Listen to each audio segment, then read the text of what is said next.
Hello to all the Web3 enthusiasts out there. This is Max speaking, and welcome to the new exciting episode of Synopsis.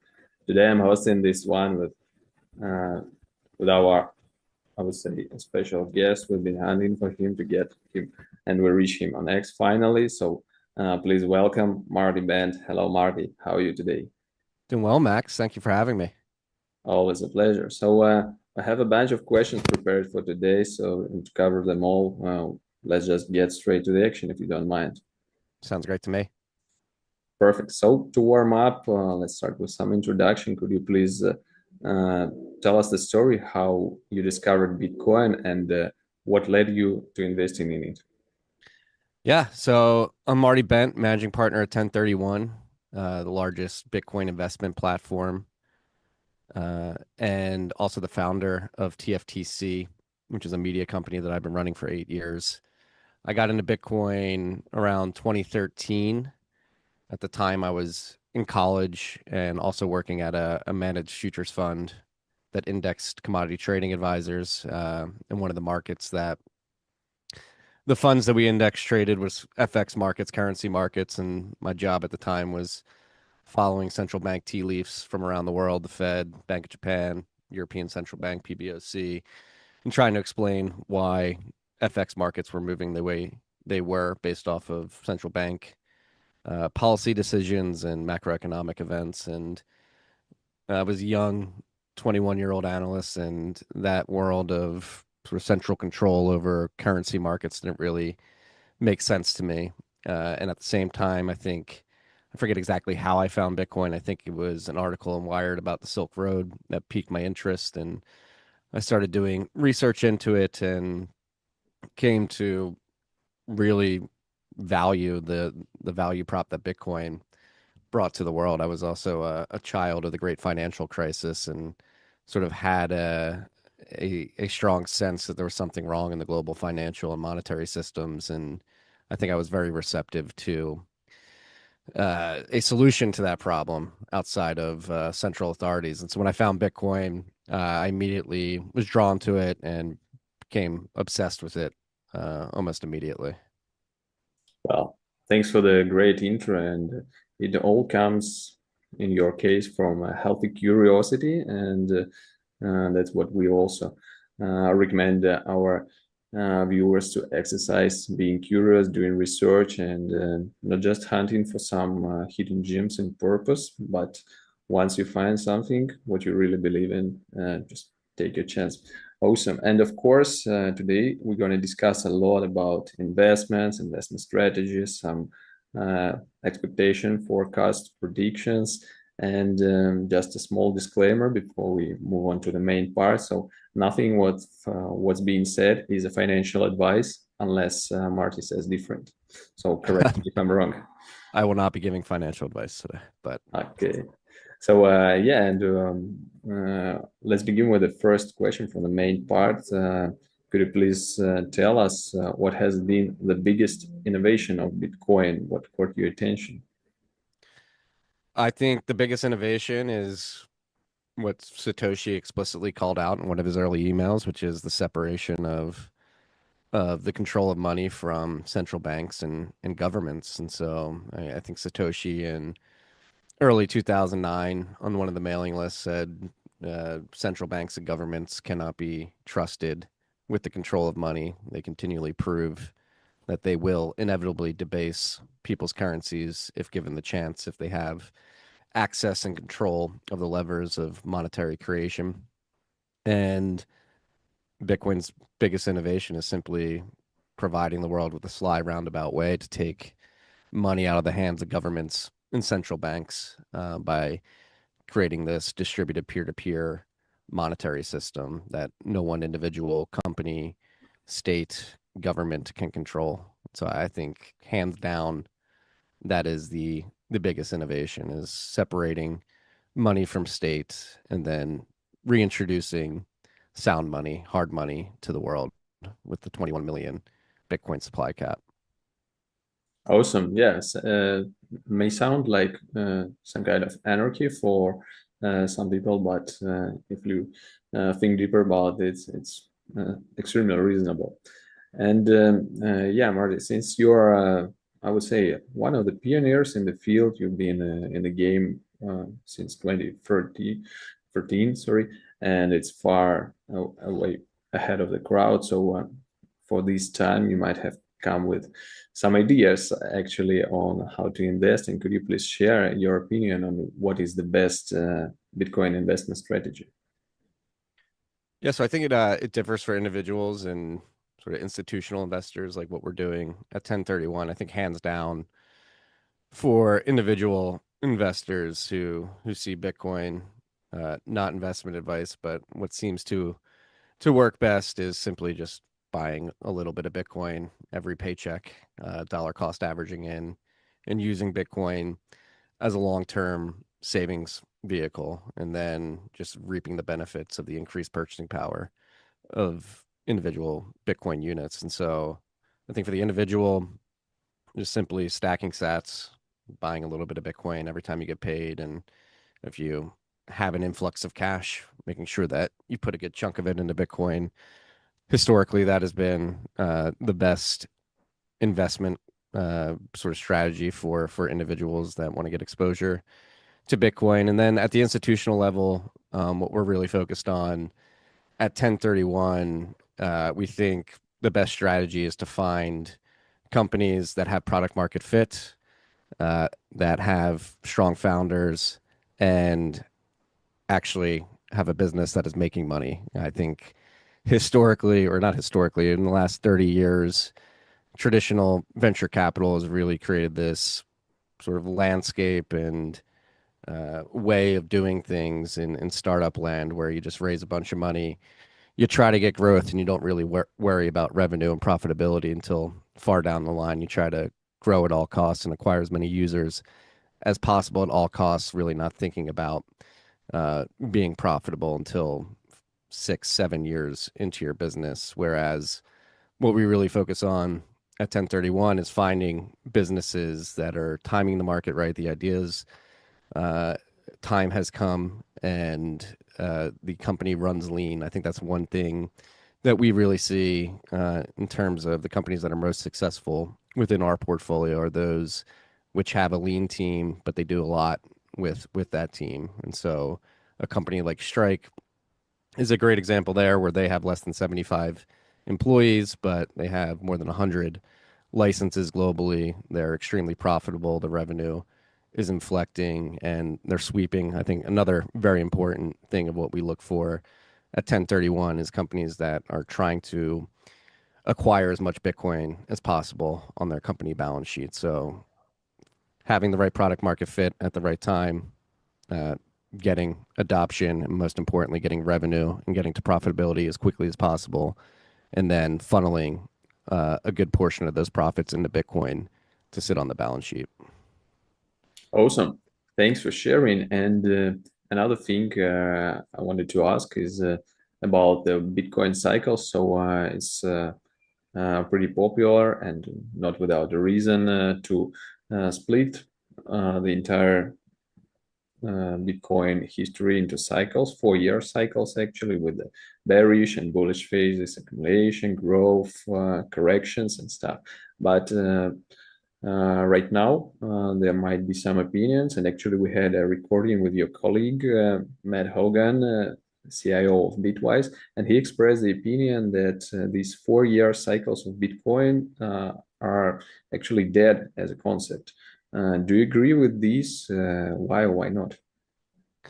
I think the jury is still out on whether or not the 4 year cycle is dead. I guess we'll find out in the next 12 months if that's true. With that being said, I could certainly see it being dead. I think this cycle is certainly different. Whereas when you had the sort of price runs of the early 2010s, 2017, 2021, a lot of the price increases, or most of the price increase during those cycles, was driven by retail adoption and retail FOMO. Things are certainly different this time around in the sense that the type of buyer and the archetype of the the type of capital coming into the Bitcoin ecosystem is significantly different. Institutional capital, large corporations, you're seeing pension funds get into the game, nation states get into the game. And that is certainly a different type of buyer with a lot more buying power. And so I think what is yet to be seen is whether or not all of these new buyers at the institutional level have lettuce hands or diamond hands.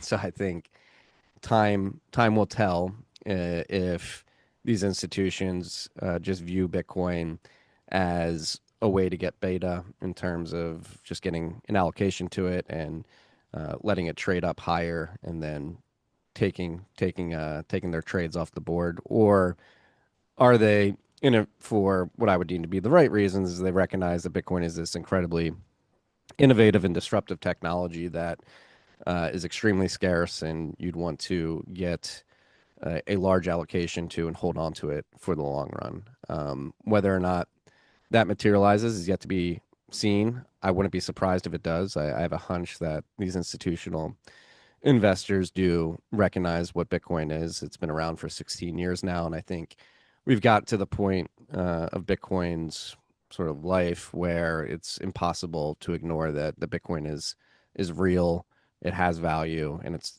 most likely not going anywhere. So I think we've seen over the last 2 years a flipping of the switch at the institutional capital level where they're recognizing this and they're placing their bets accordingly. And I would not be shocked if they're long-term holders, and if that is the case, I could certainly see the 4-year Bitcoin cycles being dead in the way that we've recognized them. That's not to say that Bitcoin will never go down, but um, the years of if institutional adopters are holding for the long term, the 80%, 90% drawdowns of cycles past may not materialize moving forward.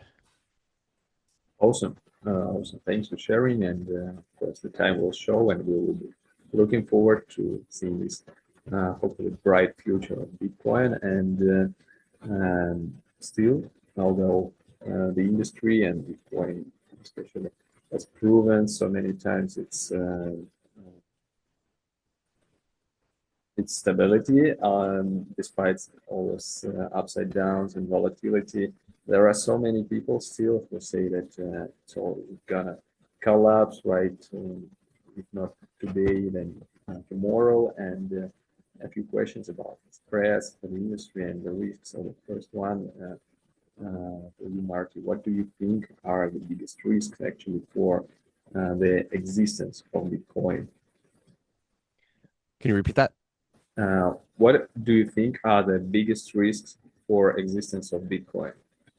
Uh, I think apathy is, I think Greg Maxwell, Bitcoin Core contributor, said this well many years ago in a post on bitcointalk.org when asked this exact question. I think apathy is the biggest risk to the existence of Bitcoin. And when I say apathy, I mean individuals, companies, nation states, whatever it may be, becoming apathetic to ensuring that Bitcoin stays sufficiently distributed in terms of people running full nodes, uh, hash rate, ownership, distribution, being significantly robust, and mining pool centralization being solved. So I think if people become apathetic and they just view Bitcoin as this cool uh, hard supply asset that is going to get completely institutionalized, and they forget that uh, its only reason that Bitcoin has value in the first place is the fact that it is decentralized and significantly robust against attacks from central authorities because of that full node and hash rate distribution that could lead to a significant risk for Bitcoin. If people get apathetic, they don't run nodes, they don't distribute hash rate, and the surface area for an attack on the network itself becomes smaller and smaller. That is the biggest risk. And I'm optimistic though. I think people understand this. Enough people understand this that Bitcoin should be sufficiently distributed into perpetuity in my mind. Awesome. And about the decentralization. So another thing, I would say, if not everyone, then the majority was super excited about, firstly, is with institutions getting on board those regulations going forward in many regions. But now I can frequently hear the opinion that there is some kind of threat towards decentralization in all of this. What do you think? Will Bitcoin remain decentralized for good? Yes, I mean, I do believe, I like to believe that it will be decentralized for good. And I think it's important to recognize that there's different sort of points of centralization within Bitcoin. So you obviously have full nodes, which is people downloading the Bitcoin software on their computers and receiving Bitcoin through their full node to validate that it's actually Bitcoin. I think that's in a relatively good spot. I think it could be better. You have centralization risk in terms of like private key ownership and distribution. As it stands today, most Bitcoin is held in the wallets of individuals, secured by their own private keys that they can control, which is great to see. But that number has been falling over the last 2 years, specifically as the ETFs have launched and the micro strategies of the world have really leaned into this Bitcoin as a balance sheet asset in public equities.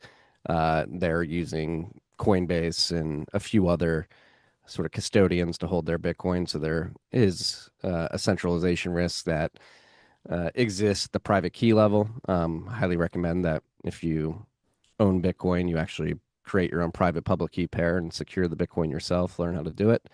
Um, but beyond that, I think, again, I mentioned it earlier, but like mining ownership distribution is actually pretty incredible right now. It's extremely distributed, mix of large corporations, individual miners, states mining, and it's significantly distributed globally, which is good. But there is this emerging sort of mining pool centralization, which is a different area of the mining industry, uh, and it is not optimal today. I don't think the mining pool layer is optimally distributed. I think there's a lot of work to be done there. But the good thing is, across all these layers, you always have the opt out option. So if you're worried about full node distribution not being sufficient enough, you can simply just go buy a computer or use the computer you already have, download the software, and contribute to full node distribution. If you're worried about Coinbase and BitGo and others holding all the Bitcoin, you can simply spin up your own wallet, your own private key, public key pair, and move the Bitcoin off the exchange into your wallet. And then if you're afraid of mining pool centralization, the ability to switch mining pools is pretty trivial. So if you think the mining pools are attacking the network and you're an individual miner participating in one of these pools, you can simply move your hash rate to another pool very easily. And so I think these points of centralization exist and they ebb and flow in terms of how decentralized or centralized they are at any given point in time. But I think the beauty of Bitcoin being this open source distributed network is you always have the exit option of downloading and running your own full node, of spinning up your own wallet and protecting your own keys, of pointing your hash rate wherever you want. As long as that those opt out options exist and people have the ability to leverage them, I think Bitcoin will be fine. Yeah, absolutely. And yeah, 100% agree that it's obvious it always has an exit option. And actually, I think that for any kind of risk strategy, risk management strategy, you can find your ways and staying safe and mental save your mental health if you do care and if you are afraid of centralization. Awesome. So the next thing I wanted to ask is a pretty formulated as a pretty short question, but still it might have a lot of things to think about. So, Marty, what do you think? Should smart contracts run on the Bitcoin network, or should it be used differently? I think they should, and they already are. So Bitcoin has smart contracts. They're not as expressive as something you would see in the Ethereum virtual machine or Solana, but they do exist. And I think the go-to example, the first ever smart contract that existed in any blockchain, is a multi-sig wallet where you have a M of N sort of quorum that needs to agree to sign a message to move Bitcoin. And so that is a very simple smart contract. And two or three multi-sig, you have uh, you have three possible signatures that could be put up in this quorum. You just need two of the three, and it's an if-and function. If two of these three uh, keys sign to move the Bitcoin, and it's valid, the Bitcoin will move. So you have that. I think the big debate is whether or not the smart contracting capability of Bitcoin should become more expressive at the protocol level, because that comes with trade-offs, particularly as it pertains to centralization risk. If you need to have robust smart contracts on the protocol level, you'll find that it can take up a lot of data, a lot of space, which makes it harder to run a full node. So I think Bitcoin as a project um, certainly does have smart contracts, but I think we're finding that they're coming on second layers. And so we're seeing this actually last week. The Liquid network, the federated sidechain that Blockstream created many years ago, just implemented Simplicity, which is a smart contracting scripting language that will bring robust smart contracting capabilities to the Liquid network, a Bitcoin layer two, if you will. And so I think when it comes to thinking about smart contracts on Bitcoin, number one, they already exist. They're just very sort of rudimentary and a bit simple. And that is because they're making a trade-off. We don't want to get too complex because we don't want to bloat the chain. And I think we're beginning to see experimentation with more expressive and robust smart contracting sort of technologies on Bitcoin layer twos, whether that's Liquid. You have the ARC protocol, which is launched. I believe that will enable some pretty expressive smart contracting capabilities, especially as it pertains to things like covenants. And then you have other types of smart contracts like discrete log contracts that exist on chain, and many are experimenting with on the Lightning Network and other layers. And then you have sort of more centralized second layers like Chaumy and Mint that have the capability to implement more expressive smart contracting capabilities within the Mint. And so I do think smart contracts should exist on Bitcoin. They already do. The question is, what are the trade-offs that the the the network makes to sort of facilitate that functionality? Should it happen at the protocol level, or is something like a smart contract, expressive smart contracting scripting language better suited for a second layer where you're not really risking the the distribution of the full node topography of the protocol, but you're pushing that functionality up the second layers. Wow, sounds great. And if we continue this topic about the use cases and the experiments, what Bitcoin-based service that hasn't been developed yet do you personally need or look forward to appear? The I think we're beginning to see this happen with things like Miniscript, which is another sort of smart contract scripting language on Bitcoin, which involves time locks. I think what really needs to come to market, and things like Miniscript are beginning to solve this problem, but I think there are other covenant proposals that may be able to solve it in a better way. I think simply making it harder for people to steal Bitcoin by leveraging native scripting capabilities. With Miniscript, you have time locks that make it impossible to move Bitcoin within a certain period of time. And not only do you have time locks, you have different sort of signing conditions that change over time, so you can do collaborative custody with trusted third parties in a multi-sig to make sure you're distributing risk. But I think as it pertains to something that I would like to see that doesn't exist, I think making it harder to hack exchanges or steal Bitcoin from individuals by enabling sort of spending conditions that give you optionality if you have a $5 wrench attack or something, the ability to recover your Bitcoin and sweep it to an address that you can control in a time of stress. And people are very focused on that part of the market, and I'm optimistic that solutions will be coming in the next 5 to 10 years. Wow, awesome. So a kind of a small exercise for the imagination. And yeah, 100% agree here.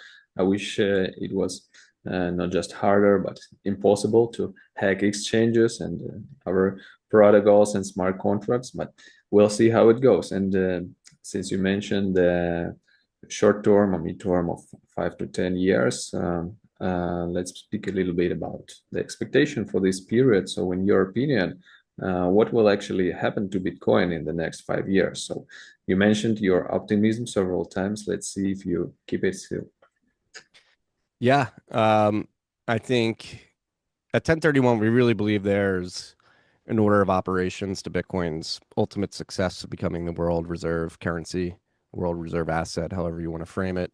And so certain things make more sense at certain points in time. So in the beginning of the network, in the early days, you needed to get Bitcoin distributed to market. And so you had faucets and you had like really rudimentary desktop wallets. And then over time, you had mobile wallets, you had hardware wallets come to market.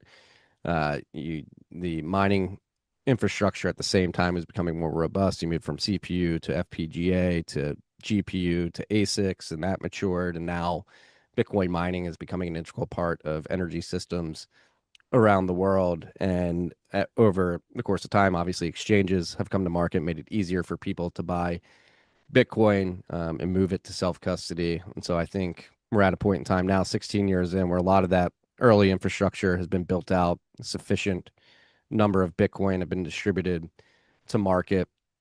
And most importantly, Bitcoin is extremely liquid now. It's a $2.3 trillion market right now as it stands today. It's another 5 or 7x away from parity with gold.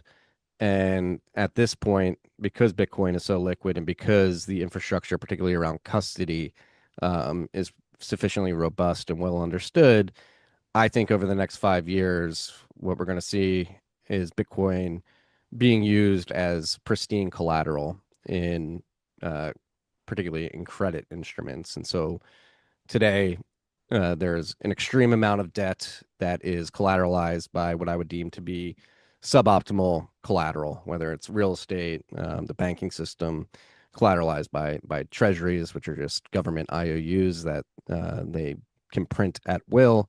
And I think over the next 5 years, where we're going to begin to see are companies that recognize that collateralizing sort of credit instruments with Bitcoin is incredibly useful due to Bitcoin's collateral properties. It's scarce, it's liquid, it's divisible, it operates 24/7, 365. So, from the perspective of a credit underwriter, it's incredible collateral because if anything goes sideways, you can immediately sell the Bitcoin and get your principal back no matter what's happening. If you have to do that with real estate, that takes time, that comes with cost and a degree of uncertainty because you don't know if there's going to be a buyer of that collateral. And so, what I think is going to happen in the next 5 years is many people in TradFi and within the Bitcoin space, people building Bitcoin native businesses are going to begin to leverage uh, the properties of Bitcoin, particularly in the context of using it as pristine collateral. And so I think that's going to be one of the big themes of the next 5 years is you're going to begin to see a bunch of new structured credit instruments pop up that use Bitcoin as collateral, and that's going to be an incredibly stabilizing force in the market for debt. Awesome. So, sounds really encouraging, and like the great times are at the doorstep already. And what's more important, it sounds completely reasonable. Thank you for sharing. And we came to the final traditional part of our podcast. So, time to address directly to our audience with some piece of advice or call to action, whatever you find valuable for our viewers to hear right now. So, please go ahead. I guess my piece of advice is Bitcoin's a marathon, not a sprint. If you come for quick gains, Bitcoin will disappoint. Bitcoin's not a get rich quits quick scheme. It's a get rich slowly scheme. And I think what Bitcoin reintroduces to the economy, and building on what I was just saying about what I think is going to happen in the next year, 5 years, Bitcoin reintroduces patient capital, right? Because you have this asset that's monetizing in real time and increasing in purchasing power significantly year in and year out. The ability to not the ability to be the need to be patient is extreme when it comes to Bitcoin. You need to recognize again, this isn't a get rich quick thing. It's get rich slow phenomena, and you need to develop the patience. And if you're getting into Bitcoin because you're gonna get a quick sort of bump in your net worth, that's really not what it's about. Rome wasn't built in a day.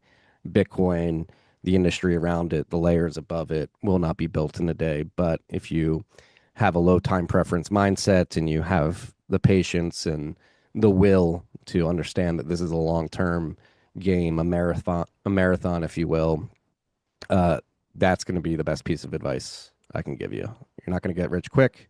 You're going to get rich slow.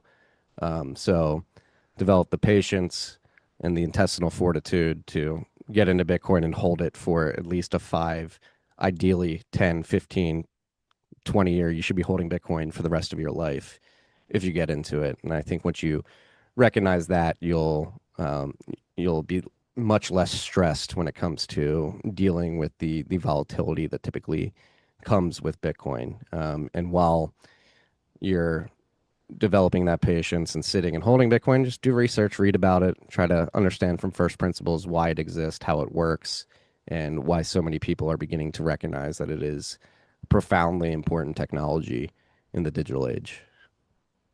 Awesome, great ending, and I like this part. It's Bitcoin is not a marathon, is not a sprint, it's a marathon. Yeah. Put it on the t-shirt, and guys, and sounds like a great mode. And yeah, so actually nothing to add. You've heard everything. Exercise the patience, keep building, stay educated. I like that our guests keep repeating these fundamental, these basic things, because that's really important to remind yourself of it. And for today, that's it. Thank you very much, Marty, for joining in. Enjoy this one. Thank you, Max. Have a great Yeah, day. yeah, you too. And same for our audience, day, night, whatever is in your region, guys. Thanks for watching till the end. See you in more episodes. Bye bye.